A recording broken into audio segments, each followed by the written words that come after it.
조상호 변호사가 막 얘기하고 싶어했던 아, 네. 대통령실 취업 비리, 취업 게이트 뭐 이렇게 다뤄야 되나요? 지금 뭐 한두 건이 아니죠. 제일 처음에 촉발했던 것은 신지연 씨였나요? 김건희 여사와 예, 친분이 예, 있는 예. 비선, 이원모 부인. 이원모 이원모 인사비서관, 1호기 탄 신문. 예, 1호기 탔던 그분을 통해서 뭐 지금 비선 논란이 굉장히 크게 논란이 되고 난 이후부터 여러 네. 건이 이제 나올 것이다. 지금 음. 대통령실에 누가 일을 하고 있는지 네. 사실상 공신들이 국민의힘 쪽 관계자들이 들어가는 건 거의 봐지지 않는데 어떤 선을 밟고 그 자리에 임명이 됐는지 뭐 이런 얘기들이 계속 문제 제기가 됐었어요. 네. 근데 하나씩 지금 드러나고 있는 것 같습니다. 이게 제가 볼 땐 그렇지 않아도 지금 약간 줄였잖아요. 대통령실 규모를. 줄였죠. 네, 줄인 상태에서 이렇게 정실 인사로 정말 정치 경력이 아무것도 없고 정치 영역에서 활동해 본 적이 없어서 이런 일을 제대로 수행한 적이 없는 사람들을 대거 이렇게 막 뭐 지인 친척 이렇게 해가지고 집어넣다 보니까 자리가 더 협소해진 거예요. 그러다 보니까 사실은 이 영역에서 활동해야 될 국회 보좌진들이라든가 오랫동안 경험이 있어왔던 분들이 오히려 못 들어가게 되면서 제보가 속출하는 게 아닌가. 오히려 이 내부 제보가 그치. 그런 이유로 속출하는 게 아닌가 싶어요. 꼭 자기는 들어갈 줄 알았는데 대통령실 못 네. 들어간 사람들이 양심을 품지 않겠습니까? 네. 그 숫자가 훨씬 많을 텐데요. 민정수석실 안 만든 이유가 이런 이유인 것 같아요. 친인척들 그다음에 친분 관계에서 다 인사하려고 그렇죠. 민정수석실 안 만든 것 같아요. 검증도 안 했을 거예요. 검증도 안 했다고 봐야지. 그래 이제 그 권성동 원내대표가 문재인 정부 때는 뭐 자기 친한 사람들 안 넣었나 그런 이야기 했는데요. 그 말도 안 되는 소리예요. 문재인 정부 때 문재인 대통령하고 친한 사람들은 누군가 하면요. 문재인 대통령 국회의원 할 때 보좌관, 전 정부 청와대에 있을 때 청와대 같이 근무하신 분들, 그다음에 당에서 당직자들 20명 들어갔습니다. 순환보직으로 들어갔고요. 그래서 이 말씀 드린 건 뭐냐면요. 사적으로 코로나 콘텐츠에서 같이 돈 벌러 다닐 때 일했던 분들 그런 사람 없습니다. 그런 사람 없고요. 그다음에 동네에서 자기 그 후견해 주시는 분들 이런 분들 들어간 적 없습니다. 전부 다 국가의 일, 공적인 일, 국회의 일, 정부의 일 하면서 공적인 일을 하면서 만들어진 네트워크죠. 네트워크가 만들어졌고 거기에서 흔히 하는 말 코드와 철학이 비슷한 사람이 들어간 거예요. 그럼요. 원래 그건 당연한 거고. 예, 이거는 당연한 겁니다. 근데 지금 여기서 하는 인사는 뭡니까? 무슨 코드입니까? 돈 벌면서 맞췄던 코드, 검사하면서 맞췄던 코드. 매건매직에 가까운 후원자 이거 코드. 그렇죠. 후원해 준 사람들 집어 들어가고 이거는 사적 이익 관계에서 만들어야지. 아니, 그런 친분 관계잖아요, 전부 다. 서울대 음대 성악과 나오신 분이 갑자기 왜 무슨 행정 업무를 하시러 이렇게 그 대통령실에 들어가요? 황 씨? 아니 우모 씨죠. 네. 우모 씨가 네, 성악가 네. 출신이죠. 맞아요. 그리고 더 황당한 건 그거예요. 뭐냐면 검사들이 이른바 이제 지방 근무를 합니다. 지방 근무를 하게 되면 지방에 혼자 가 있을 거 아니에요. 그렇죠. 그러면 보통 이렇게 지역 토호들과 어울리게 돼요. 혼자 있으니까 시간이 많잖아요. 그러니까 밤에 할 일이 없어요. 일은 빨리 끝나고 오히려 지방 근무를 하면 일이 또 많지 않아요. 서울은 맨날 야근하는데 지방은 야근도 거의 없어. 그러면 퇴근 시간 이후에 할 일이 없는 거예요. 늘 무슨 술 그러니까 마시겠지 뭐. 지역 토호들과 술을 마십니다. 또 윤 대통령이 얼마나 술을 좋아합니까? 그렇게 해서 만들어진 인맥들이 각 지역마다 있어요. 그 자식들은 삼촌이잖아. 그래서 그렇죠. 그죠? 자연스럽게 삼촌이 되는 거죠. 술꾼 네. 정부야? 우리 아버지랑 맨날 같이 술 먹던 분이니까. 늘 옆에서 보고. 너도 한번 따라봐라야. 이렇게 되는 거잖아요. 그래갖고 술은 어른한테 배워야 돼. 막 이러면서 한 잔 주고. 같이 마셨을 수도 있겠네, 진짜. 네. 그러면 그런 사람들이 갑자기 그냥 대통령실로 전부 다 이렇게 빨려 들어가 버리게 되면 국정 운영이 무슨 동네 반상회도 아니고 이거 어떻게 되는 거예요, 이게? 지금 드러난 문제가 되는 그 정실 인사는 아까도 말씀드린 그 외에 공군 1호기를 민간인 신분에도 타고 외교 여권을 가지고 왔다 갔다 했던 신모 씨가 있었고 이후에 황 씨가 또 있었죠. 강원도에 그 건설업자 그렇죠. 그 아들 아니 황 지금 씨. 우모 그리고 씨도 이모 씨도 전기통신 건설업자예요. 그죠? 거기도 또 그런 지역 토 세력인데 심지어 이분은 아버지가 강원도의 선거관리위원까지 하는데 그의 아들을 동네 토어란 뜻이야. 네. 원래 지역 토호들이 그런 거 이런저런 직책을 맡거든요. 이제 아까 제가 말씀드렸잖아요. 검사가 이제 지방 근무를 하게 되면 혼자 근무하게 되고 관사에서 근무하게 되거나 아니면 관사를 줘요. 아파트 보통 한 25평짜리 아파트를 줍니다. 지방에. 그러면 거기서 혼자 살게 되는데 그렇게 하다 보면 자연스럽게 어울리는 사람들이 누구냐면 이제 범죄예방위원이라 그래가지고 뭐 없앤다 만다 했는데 지금 없앴는지 모르겠어요. 근데 검찰 내에서 있어요, 있어요. 예, 음. 범죄를 선도하고 한다 해서 이렇게 좀 후원금도 좀 낼 수 있고 이런 좀 돈이 있는 지역 토호들이 그런 것들을 맡게 돼요. 근데 그게 자연스럽게 이른바 검사 스폰서하고 연결이 됩니다. 항상 지방에 있는 토호들과 연결되는 그 어떤 통로가 돼가지고 감투를 주면서 그렇죠, 자연스럽게. 그리고 그 관계를 맺는 사람들한테 거죠. 일정 부분 또 역할도 맡겨요. 뭐 예를 들면 좀 애매한 사건들 이렇게 이제 심리에서 기소할 건지 말 건지 기소심의 수사심의위원회 의견을 물어보죠. 예, 그런 의견을 것도 물어보고. 하게 돼요. 그러니까 거기서 나름 이제 검사와 친분 관계를 통해서 여러 사건에 영향력을 행사하고 또 스폰서를 제공하고 이런 것들이 하도 말이 많이 나와서 없앤다 계속 그랬어요. 그러니까 보통 그런 걸로 연결고리가 맺어져 가지고 오랜 인연을 갖게 되거든요. 지금 구급 채용된 우모 씨 아버지가 그런 역할을 하시는 분인데 중요한 거는 이런 사건이 불거져서 언론에서 고발하는 그런 보도를 하고 그렇게 되면 우리 만일에 지난 정부의 대통령실 같았으면 청와대 같았으면 어땠겠습니까? 난리가 나고 바로 사과 유감 표명부터 하고 사과부터 하고 조치를 하지 않겠어요? 근데 기름을 붓는 우리 권성동 지금 주말에 계속 뭐 짤이 돌아다니더라고요. 공무원 시험 합격은 권성동 뭐 이런 짤이 돌아다니는데 거기서 그런 얘기를 했죠. 이 자기는 7급으로 넣으라고 했는데 9급이 돼서 그 박봉으로 어떻게 서울에서 사는지 짠하다 뭐 이런 얘기를 했습니다. 부잣집 아들이더만. 아니 본인이 직접 1,000만 원 대선 때 후원했더만요. 후원금 내는 사람인데 그것도 확인해 봐야 돼요. 본인 후원금 외에 다른 가족들의 후원금이 있을 수도 있어요.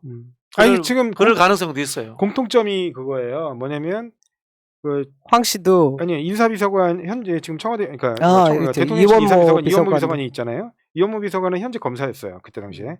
본인이 못하니까 그러니까 본인이 못하니까 부인이 했다고. 부인과 장모가 장모 한도액 최고액이 대통령 선거의 경우에만 1,000만 원. 1,000만 원. 각 1,000만 원씩 했어요. 2,000만 원을. 네. 그리고 지금 이 우모 씨도 아버지가 이제 그 강릉시 성관이요. 선관위니까 안 되잖아요. 아, 예, 안 본인이 되는 못 거예요. 내니까 본인이 못 아들 내게 돼 이름으로 있단 말이죠. 내는구나. 네, 정책 중립 때문에. 그러니까 아들 이름으로 또 1,000만 원이 들어간단 말이죠. 이거를 이 사람들이 했다고 볼 수 있습니까? 그리고 공교롭게도 그 2,000만 원을 낸 현직 검사는 청와대 인사비서관으로 직행했어요. 인사비서관 자리는 1급입니다. 근데 그냥 일반 평검사가 바로 다이렉트로 갔어요. 보통은 부장검사급이거든요, 비서관은. 네.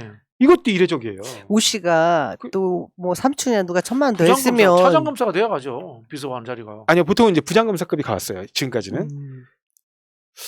아니 더 높은 사람이 간 걸로 네, 아는데. 보통 그 정도가 가왔는데 그래서 이제 부장이나 차장이나 크게 의미 없다고 봅니다. 사실은 근데 이제 그러니까 부장 선임급의 느낌이에요. 차장검사는. 부장 검사가 자기들 직급수로 한 2급 정도 되는 거잖아요, 사실은. 뭐 보통 1, 2급이라고 그렇죠. 얘기합니다. 2급 정도 되는 건데. 하여튼 그래서 보통 이제 차장이 갔다고 하면 이제 수평이동이니까 그렇죠. 뭐 이제 뭐 의미 안 둔다 이렇게 얘기하는 옛날에 그걸 대표적으로 얘기했던 사람이 누구냐면 우병우예요, 우병우. 자기가 이제 차장 검사급이었단 말이죠. 그래갖고 지청장급인데 근데 내가 무슨 저기 민정비서관으로 간 게 특혜냐? 특혜지. 민정비서관이 얼마나 높은 자리인데. 아 그러니까요. 근데 최순실 뭐 이렇게 하고 뭐 장모하고 뭐 친해서 갔다 이런 얘기를 할 때 그때 우병우가 얘기한 게 나 오히려 다운그레이드 된 거야. 나는 원래 수석으로 갔었어야 되는데 내 동기들 다 검사장이고 나도 차장 검사까지 했어. 그게 검사의 오만한 그 맞습니다. 검사들의. 네, 맞습니다. 근데 이제 보통 이제 부장검사급이나 부장 차장급이 이제 보통 비서관으로 가는데 지금 제가 말씀드리고 싶은 건 뭐냐면 어찌됐든 현직 검사가 이거 누가 봐도 우회 후원으로밖에 볼 수 없어요. 검사가 직접 못하니까. 그리고 그런 사람들을 또 아무리 자기가 굉장히 친한 후배라고 해도 그렇지 그럴수록 더 조심해야 되는 거잖아요. 근데 떡하니 인사비서관에다 갖다 놨단 말이에요. 저는 이것도 국정조사해야 된다고 봐요. 네. 국정조사할 필요가 있다고 뭐 그 과정에서 금방 우리 조상호 변호사 말씀하신 것처럼 후원금과의 연관성 문제 맞습니다. 이것도 밝혀내야 되는 거고요. 그다음에 들어가는 과정에서의 서류라든가 이런 절차 문제 그런 거 잘 아실 거 아니에요. 그런 부분들이 제대로 처리됐는가 이런 것들을 확인해 볼 필요가 있다고 봅니다. 아까 얘기하다 말았는데 그 9급 우 씨가 1,000만 원 말고 1,000만 원 또 삼촌이나 누구 통해서 더 했으면 한 7급으로 들어갔을 수도 있는데. 아니요. 지금 그렇게 생각하시면 안 돼요. 이분이 이거 1,000만 원 했다고 해. 지금 메간매직 상황이 너무 이제 두드러지니까요. 1,000만 원 했다고 집어넣어 줬겠습니까? 그동안 했겠죠. 그동안 그 윤석열 당시 검사하고 왜 친해졌겠어요. 아버지하고. 예. 그리고 이게 구급이 낮다고 이야기하는데 청와대 구급입니다. 네. 청와대 구급을 그것도- 겪으면은 그것도 창립 정부죠. 그러니까 그렇죠. 밖에 나와서 얼마나 좋은 일을 할 수 있는지도 모르고요. 음. 또 제가 말씀드리면 청와대에 있는 동안 4단계나 진급한 사람도 많았습니다. 네. 5년 청와대 1년마다 한 번씩 진급할 수 있잖아요. 6개월. 6개월입니까? 6개월마다 진짜요. 진급할 수 있기 때문에 9급으로 들어가서 나올 때 4급, 5급으로 나올 수도 있는 겁니다. 그렇죠. 행정관 달고 나올 수도 있고. 그렇죠. 지금 도저히 사회 경력이 바로 좀 높은 직급으로 쓰기가 어려웠기 때문에 9급으로 뽑았을 가능성이 높아요. 그러니까 단계별로 이렇게 올려주려고 하면 얼마든지 올려줄 수 이제 있어요. 사회 경력이 없었을 수도 있어요. 네, 없는 것 같아요. 제가 볼 때는. 그런 규정이 있죠. 있죠. 당연히 그 전문성도 다 연관돼서 보고 그리고 뭐 주변에 어떤 사람들이니 저는 지역 저희 먼 친척한테도 다 신원조회 전화가 가고 뭐 아주 철저합니다. 근데 이 정부는 전혀 그렇지 않은 것 같다라는 거죠. 민정수석실이 없는데 뭐 없는- 전화하는. 그냥 자기들 몇 세편 명씩 들을 필요도 없는데요. 그 라인이 누굴까? 예, 아까 말씀 아마 전화해서 물어봤을 거 삼촌 라인. 그 성렬이 형한테 삼촌이라고 하는 그 애야 뭐. 이게 위험한 게 황 씨도 그렇고 우 씨도 그렇고 급수가 중요한 게 아니라 우리 삼촌이 말이지 이렇게 되면 그 다음이 더 심각해지는 거죠. 밖에 나가서 그것과 관계된 이권들을 따올 수 있고 본인 이 사람의 그 지위를 이용해서 뭔가 가까이 가면 뭐라도 청탁하면 들어주겠지 하는 그 희망으로 되든 안 되든 그런 불법적인 부패할 수 있는 그런 구조가 생긴다라는 게 문제인 건데 중요한 것은 이 권성동 의원은 문재인 정부를 또 끌어들였습니다. 근데 청년 제가 비서관 1급 얘기를 하면서 그 박성민 청년비서관 같은 경우는 우리 민주당에서 지금 이른바 나는 국대다 국민의힘에서 그렇죠. 했었잖아요. 1등 한 친구예요? 네, 근데 지금 뭐 나는 국민의힘 대변인이다 해가지고 해서 굉장히 화제가 됐는데 공개 오디션 공개 있었잖아요. 오디션에서 1등한 친구예요. 1등을 해서 청년 대변인으로 정식 임명받아서 청년 대변인으로 쭉 활동을 했고 그 청년 대변인으로 활동하는 동안 나름 평가를 받아서 이제 최고위원도 했고 예, 이낙연 당대표가 청년 최고위원으로 지명을 해서 청년 최고위원으로 활동됐어요. 그런 부분들이 다 경력으로 고려됐고 그 활동들이 또 경력으로 인정이 돼서 그래서 사실은 청년 업무를 전담하기 위한 비서관 자리를 신설하면서 거기에다 넣어준 거예요. 그러면 청년 업무를 하는데 그러면은 무슨 노년을 넣습니까? 장년을 넣습니까? 청년 중에 골라야 되잖아요. 그러니까 물론 이제 박성민 비서관 들어갈 때도 과하다는 이야기는 있었어요. 맞습니다. 과한 측면이 있는 것도 사실입니다. 그건 인정해야 됩니다. 네. 물론 그러나 그렇긴 이제 했는데 이렇게- 공적인 루트였는지 아, 저 공적인 사적인 루트죠. 루트였는지 이게 구분이 확실해. 지금 이 과정을 보면 문재인 보면서요. 대통령하고 뭐 특별한 인연이 없어요. 제가 삼촌도 아니에요. 듣기로는 이 장재현 의원이 굉장히 많이 집어넣었대요. 음, 그렇게 이제 소문이 나 있는데요. 음, 이게 왜 문제가 되냐면요. 정당이라든가 또는 국회 보좌진들을 통해서 추천을 해서 들어가는 루트는 대부분이 당에서 1차 검증을 하고 들어갑니다. 당에서 1차적으로 추천을 해서 들어가는데 이렇게 사적 라인으로서 추천되어서 들어가지 않습니다. 하물며 박근혜 정부와 이명박 정부도 이런 식으로 인사하지 않았습니다. 그 당시에도 새누리당이라든가 한나라당을 통해서 20명 정도씩 먼저 추려가지고 먼저 들어가고 나오가면서 순환보직하고 해서 그런 식으로 근무를 했죠. 행정 경험이라든가 정치 경험이 전무한 사람들을 이런 식으로 사적 관계에서 집어넣은 적은 없었어요. 이거는 거의 뭐 콩가루 대통령실이에요, 이거.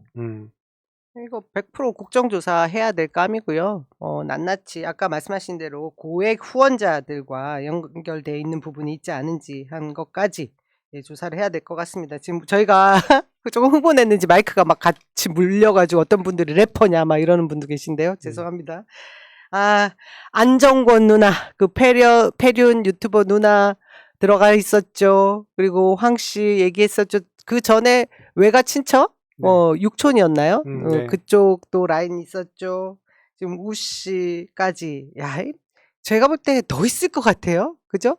지금 하나씩 불거지고 있는데. 일단 제가 있다는 소문이 있습니다. 제가 볼 때는 뭐 지난 정부에서 국민의힘에서 뭐 주장한 것이기도 하지만 뭐 여러 가지 면에서 과거 우리가 세워왔던 어떤 공정의 문제, 그 공정의 문제가 지금 시대가 변하면서 잣대가 조금씩 달라졌다. 뭐 그런 부분에 대해서 충분히 공감합니다. 그러니까 과거에 우리 같은 경우는 이제 예를 들면 그때 뭐 인국공 사태의 경우에도 비정규직을 똑같은 일을 하는데 왜 정규직하고 다른 차별적인 대우와 급여 이걸 주는 게 맞냐? 그러니까 똑같은 업무를 하고 있다면 동일노동 동일임금 원칙에 따라 똑같이 대우해 주는 게 맞고 또 또 어떻게 보면 직업 안정성도 높여주는 게 특히 공공 분야에서 먼저 높여주는 게 사회 전반에 어떤 안정성이죠. 예, 그렇죠. 정규직 확산을 위해서 필요하다. 그래가지고 원래 시도했던 건데 일반 그때 당시에 이제 취업 준비생들 입장에서 볼 때는 아니 나도 저렇게 안정적인 직장일 것이었다면 거기에 먼저 해서 했었을 건데 그런 기회는 박탈된 채 나는 여전히 지금 정규직을 향해서 피땀 흘려서 공부하고 있는데 누구는 전혀 그런 과정 없이 갑자기 어떻게 보면 계약직이 정규직으로 전환되는 건 불공정한 거 아니냐 그래서 굉장히 일어났잖아요. 그러니까 그런 것들 보면 이제 여러 가지로 어떤 공정의 이슈가 그리고 그 잣대가 우리가 생각하지 못했던 그런 부분까지 좀 있었던 것 같아요. 그래서 그런 부분들이 과거 문재인 정부 인사에서 몇 가지 실수들이 보여진 거죠. 그러니까 현 어떤 그렇죠. 그거는 우선순위 문제에서 그 당시에 꼼꼼하지 못했던 거고요. 맞습니다. 그래서 저는 동일 노동 동일 임금 문제와 고용 안정성 문제에서 선차성을 따졌어야 된다고 봐요. 네네네. 뭐 제 생각입니다. 제 생각은 동일 노동 동일 임금이 우선이다. 이게 우선적으로 이 해결돼야 될 문제고 고용의 안정성 문제는 후자로 가야 된다. 뭐 이렇게 생각을 하고 이게 사실은 지금 최근에 이제 윤석열 대통령이 경제 고문으로 위촉했는 이 변양균 실장의 이야기예요. 네네. 경제 철학의 전환이라는 이야기인데 그 책을 윤석열 대통령이 2번 봤는데 아마 이해는 못했을 겁니다. 이해할 수 있는 수준이 아닌 거고 그 책이 사실은 이재명 후보가 이야기하는 내용하고 맞아요. 비슷해요. 맞습니다. 기본소득 부분부터 해서 노동의 자유와 그다음에 놀 자유를 같이 달라.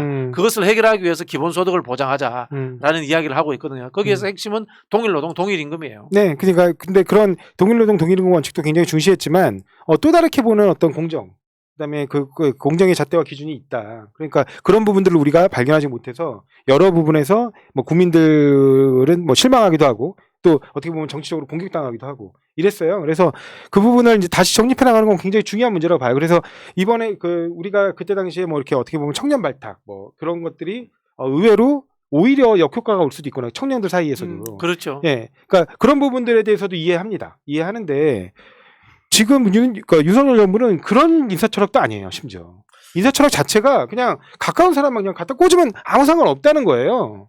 이게 그러니까 가장 심각한 문제라는 거죠. 왜냐하면 문재인 정부에선 그 기준 자체가 이제 어떤 변화하는 시대에는 맞지 않기 때문에 공격했다고 하더라도 나름대로의 인사 철학을 가지고 한 거거든요. 그러면 그 인사 철학을 분명히 비판받고 공격받을 수 있어요. 항상 사회는 변하는 거니까. 근데 지금 윤석열 정부는 과연 이걸 공개적으로 드러낼 수 있을 정도로 합리적인 인사 기준을 갖고 있느냐. 기준이 없죠. 없는 거예요. 기준도 없고 난 윤석열 정부가 제일 웃길 때가 우리하고 국정 철학이 안 맞고 코드가 안 맞아서 전현희 위원장이라든가 우리 경제사회연구회의 정혜우 선생님 그만두셔야 됩니다 하는데 철학이 없잖아요. 맞아요. 윤석열 정부에 국정 철학이 있는 것 같아요. 제가 보기엔 없는 것 같아요. 네. 지인이 아무것도 아니니까 없어요, 가라는 거죠. 그죠? 네, 결국은. 철학이 아니고 그냥 우리하고 친분 관계가 없었어. 나하고 술 한잔 한 적이 없었어. 이렇게 솔직하게 이야기하는 게 저는 맞다고 봅니다. 네. 지금 윤석열 정부 윤석열 대통령의 국정 운영 지지율이 뭐 오늘 또 하락한 그 조사 결과가 나왔지 않습니까? 이것의 첫 번째 이유가 오만 독선, 그것이 결국 인사 참사의 원인을 두고 있는 분이 많이 계신데 이거에 대한 문제점을 전혀 인식하지 못하고 심지어 원내대표, 당대표를 동시에 맡고 있는 원탑인 국민의힘 대표마저 기름을 붓고 있으니 뭐 어떻게 개선할 여지가 없습니다. 저는 이제 국민의힘이 곧 망할 거라고 봐요. 망하는데 문제는 뭐냐면은 반윤을 할 사람이 없어요. 그게 문제인 것 같아요. 우리 박근혜 정부가 망할 때 김무성, 그다음에 유승민 이런 사람들이 반박근혜 전선을 만들어줬단 말이에요. 근데 지금 그게 없는 게 좀 아쉽다라는 생각이 들고요. 제가 이제 오늘 들으니까 장제원 의원은 자기 보좌관 둘 다 청와대 대통령실에 넣었대요. 그러니까 윤핵관인 거예요. 그래서 권성동 의원이 삐진 거네. 아니 뭐 그렇죠. 자기는 구급 넣고 거기 높은 급수로 넣었을 거 아니에요. 뭐 그런 이야기도 있고. 그다음에 또 오늘 이제 장제원 의원이 권성동 의원을 저격을 했어요. 이건 뭐냐면은 난 라면 먹는 사이야. 계란 2개 띄워서 먹는 그러니까 사이야. 이게 지난번에 이제 장제원 권성동 갈등 때 이진복이 와서 해결을 했잖아요. 그런데도 장제원이 이렇게 또 오바해서 나설 수 있는 거는 윤석열 대통령보다 높은 사람하고 난 더 친해. 그 이야기 같아요. 난 라면을 잘 먹어. 지금 뭐 대통령실 취업 비리만 있는 게 아니라 장관 임명도 그랬지 않습니까? 전부 윤 대통령과 아는 사람 아니면 임명이 안 됐던 상황이고 지금 문제가 되고 있는 교육부 장관 박순애 장관도 지금 청문회 없이 일단 통과를 시켰는데 지금 따져봐야 됩니다. 지금 저희가 원구성이 안 됐다라는 것 때문에 민주당이 그리고 또 전당대회를 앞두고 있어서 이런 일들을 꼼꼼하게 챙기지 못하고 있는데요. 하여튼 빨리 누군가 총대를 메고 좀 단일 대오를 만들어서 이런 부분들에 대해서 특검은 뭐 우리 국민들이 원하는 그 김건희 씨 특검 관련해서 그 문제도 그렇고 국정조사 이 북풍몰이 근데 그리고 정말 취업 비리 부분 이해충돌 문제를 해결해 드려야지. 이해충돌 문제를 해결해 해결해 드리기 위해서 특검을 도입해야 됩니다. 그 김건희 씨에 대해서는. 제가 좀 예측을 하자면요. 지지율이 20%대 초반까지 떨어지면은 공직자들 사이에 내부 고발자 나올 겁니다. 네. 내부 고발자 나올 거고요.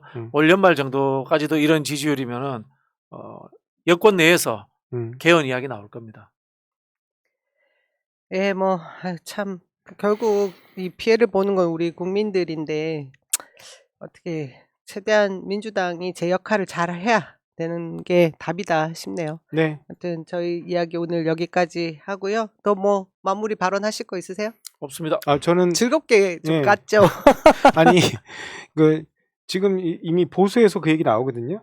그 지금 이상민 장관이 경찰국을 이른바 시행령으로 신설하는 문제가 사실 이제 탄핵감이죠. 예, 그래서 탄핵감이다. 그래서 이거는 진짜 좀 심각하게 계속 검토를 해봐야 될 것 같습니다. 탄핵 여부를. 장관 탄핵해야 그러니까 장관 됩니다. 탄핵은 법무부와 해양부 두 장관 할 수 있는 것이 정부조직법을 완전히 그러니까 무시하고 먹이는 있거든요. 상황이잖아요. 그래서 특히 이제 정부조직법에 명시적으로 경찰 업무 자체가 없어요. 행안부에. 예. 그냥 경찰청 관리회청일 뿐이지 경찰 업무가 없습니다. 근데 거기다 경찰국을 신설하겠다는 거기 때문에 이거는 진짜 탄핵 여부를 심각하게 고려해봐야 되고 아시다시피 국무위원 탄핵은 그냥 과반이에요. 과반. 예. 예. 그 얘기를 지금 저희 당에서 했습니다. 지난주에 그 여러 의원들이 탄핵에 관련된 그 얘기도 지금 시작이 됐고요. 근데 언론에서 크게 다루지를 않고 있어요. 이게 문제인데 뭐 전혀 안 움직이고 있는 거 아닌 상황이고요. 좀 더 지켜봐 주시길 바라겠습니다. 그럼 오늘 이야기는 여기까지 마무리하고 저희가 한 100년까지 또 가보죠. 예.